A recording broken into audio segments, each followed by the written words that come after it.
최근 투자자들이 연방준비제도, 그러니까 연준의 금리 인하 추세에 맞서서 높은 수익률을 이렇게 추구하면서 미국의 머니마켓 펀드죠. MMF 잔고가 또 사상 최대치를 이렇게 기록했다고 합니다. 즉 이제 최근 MMF 이런 자산 규모가 거의 6조 4,700억 달러, 그러니까 하나로 약 8,729조 원대로 이렇게 역대 최대로 이렇게 증가했다고 하는데요. 이제 MMF라는 것은 이제 기본적으로 단기적으로 자금을 이렇게 운용하는데 이렇게 주로 쓰이는 펀드로서 이제 단기 채권 같은 이런 여러 단기적인 금융 상품에 이렇게 투자를 하는데 이제 올해 들어서만 해도 유입된 자금이 거의 5조 달러가 넘는다고 합니다.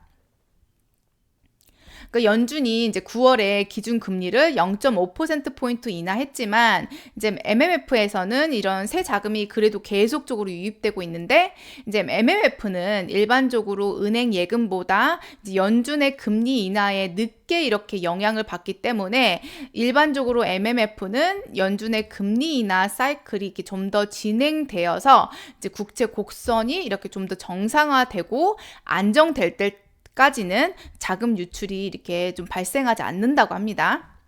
그러니까 이제 결국은 또 금리를 내리고 이러면서 이제 아직도 이렇게 막대한 유동성으로 인한 자금들이, 그러니까 지금 이제 곧 이제 뭐 11월 되면 이제 또 미국 대통령 선거도 있고 하면서 아직 단기적으로 이제 불확실성이 크다 보니까 이런 자금들이 이제 MMF 같은 곳에 이제 파킹이 되면서 약간의 이렇게 수익을 얻으면서 지금 이제 대기하고 있는 것이라고 이렇게 볼 수 있겠죠. 이제 왜냐면 특히 이제 이번에도 역시 트럼프랑 해리스랑 여론조사에서 계속 이렇게 삐까삐까 하면서 비슷하게 나오고 있고 그러다 보니까 어떤 후보가 정말 이 후보는 정말 여론조사에부터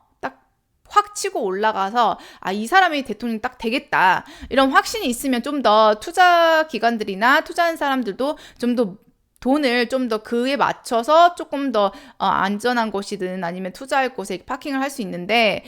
지금 원래 이제 해리스가 나오기 전까지만 해도 이제 좀 여론조사면 아니면 시장 분위기 자체가 트럼프가 될 것이라는 거의 하다시피 그쪽으로 이제 자금이 몰렸었는데 이제는 해리스가 딱 나오면서 이런 조사에서 계속 이렇게 비슷비슷하게 그렇게 계속 나가고 있기 때문에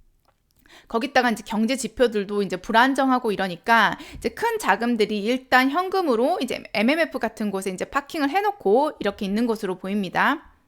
이렇게 두 후보의 이런 여론조사 격차가 거의 차이가 나지 않음에 따라서 이제 두 후보 간의 공약이나 정책들에 대한 지지도도 이렇게 다른데요. 이제 도널드 트럼프 전 미국 대통령이 이제 재선에 이렇게 성공하면 한미 관계에 갈등이 생길 수 있다는 이런 우려가 이렇게 나오고 있는 가운데 이제 그 도널드 트럼프 지지자들을 포함한 일반 미국인들은 한국과의 동맹을 지지한다는 여론조사 결과가 나왔다고 합니다. 이제 워싱턴 DC의 싱크탱크인 한미경제연구소가 이제 공개한 한반도에 대한 미국인의 태도 조사 결과에 따르면 이제 한미 동맹이 미국의 국가 안보 이익에 도움이 되느냐 하는 질문에 거의 68%가 도움이 된다라고 이제 발표했다고 하는데요. 근데 응답자가 지지하는 대선 후보별로 보면 이제 트럼프 전 대통령의 지지자의 68%가 이제 찬성을 했고 그리고 카밀라 해리스 부통령 지지자의 77%가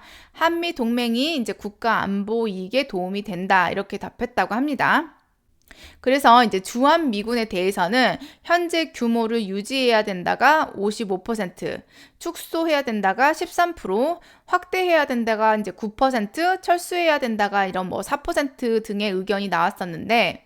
뭐 이런 조사 결과는 작년과 대비해서 뭐 크게 달라지지 않았다고 하고 이제 미국인이 가장 심각한 외교 도전으로 여기는 국가는 이제 아무래도 첫 번째가 이제 중국이겠죠. 뭐 중국이 이제 첫 번째고 그다음 러시아, 북한, 이란, 이스라엘 이 순으로 이제 나타났다고 합니다. 이제 끝으로 후보별로 보면 트럼프 지지자의 68%와 해리스 지지자의 똑같이 68%가 주한 미군을 유지하거나 확대해야 한다는 의견이 있었다고 하는데요. 이제 여기서 중요한 것은 결국에는 누가 그 돈을 대느냐 하는 거겠죠.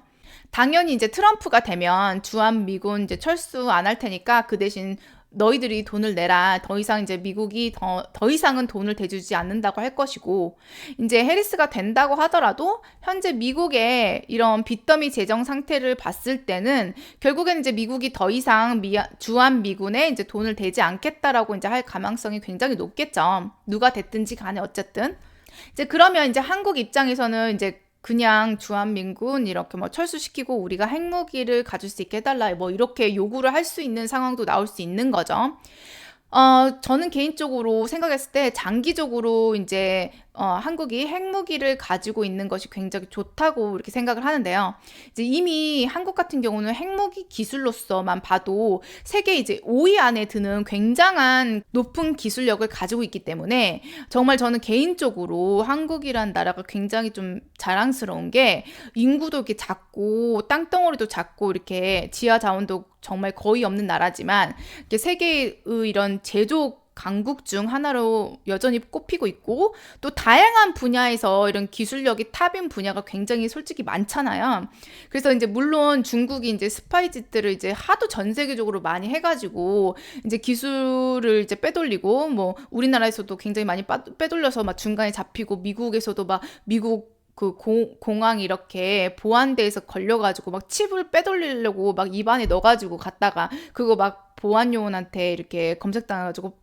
빼앗기고 막 이런 뉴스들도 많이 나오고 이러다 보니까 중국이 이제 하도 그런 숄컷으로 스파이짓들을 많이 해서 이렇게 실제로 추격하고 있고 아니면 추격 당한 분야도